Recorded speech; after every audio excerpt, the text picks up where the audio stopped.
দেখুন ভাই, আমি আসলে অনেক দিন ধরে যেহেতু দেশের অন্যায় এবং অবিচারগুলো নিয়ে কথা বলছি এবং এই জুলাই বিপ্লবে যেহেতু আমাদের প্রত্যেকের অংশগ্রহণ ছিল, এই অংশগ্রহণটাকে আমি চাই যে বিপ্লবটা নস্যাৎ হয়ে না যাক, যারা কিনা নষ্ট করতে যাচ্ছে নষ্ট না হোক।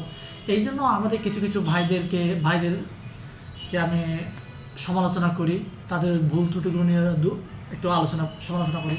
কারণ একটাই, বিপ্লব যাতে নষ্ট না হোক।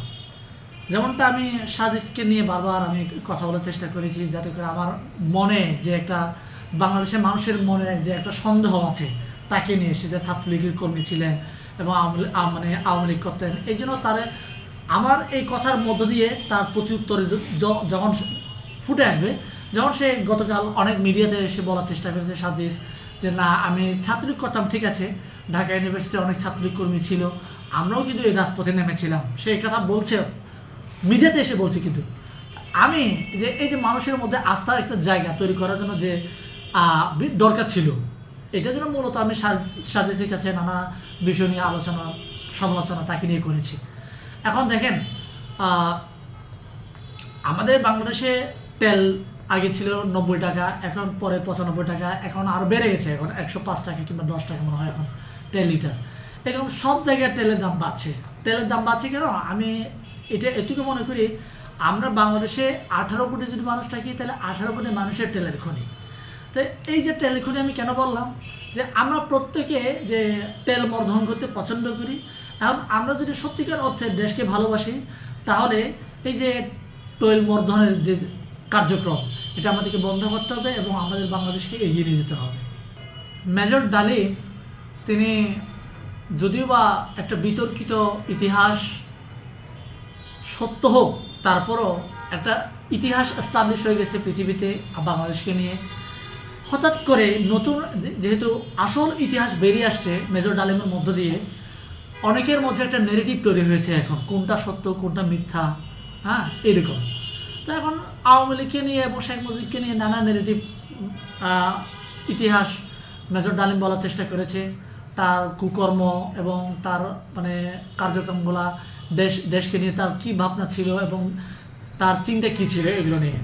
আজকে যদি আওয়ামী লীগ সরকার থাকতো ক্ষমতায়, আজকে এই দিনে বাংলাদেশে শেখ মুজিবের সেই 7 মাসের ভাষণটা প্রতিদিন মোড়ে মোড়ে বাজাতেন এবং আজকে কোটি কোটি টাকা এই প্রোগ্রামের নামে, 100 বছর পূর্তি নামে কোটি কোটি টাকা তার নেতাকর্মীরা হাতিয়ে নিতেন। অন্তপক্ষে আজকে এই দিনে এই যে বাংলাদেশের টাকা অবৈধভাবে যে একটা খরচ করতেন এবং আজকে প্রচুর পরিমাণে বিদেশে পাচার হয়ে টাকা, এই টাকা পাচার হওয়া থেকে আমরা রেহাই পেয়েছি আজকে এই দিনে।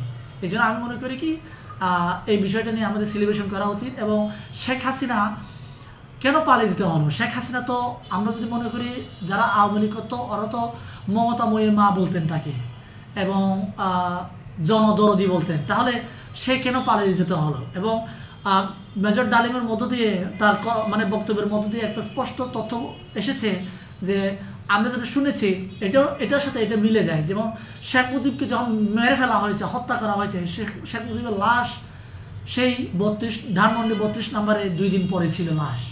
তাহলে এত মানুষ ছিল কি, লাশ কি দাফন করার জন্য কেউ যায়নি? ঠিক তেমনি এই যে শেখ হাসিনা যখন দেশ থেকে পালিয়ে গেছে, তখন শেখ হাসিনার জন্য মিছিল করার জন্য একটা লোক আমরা বাংলাদেশে দেখলাম না।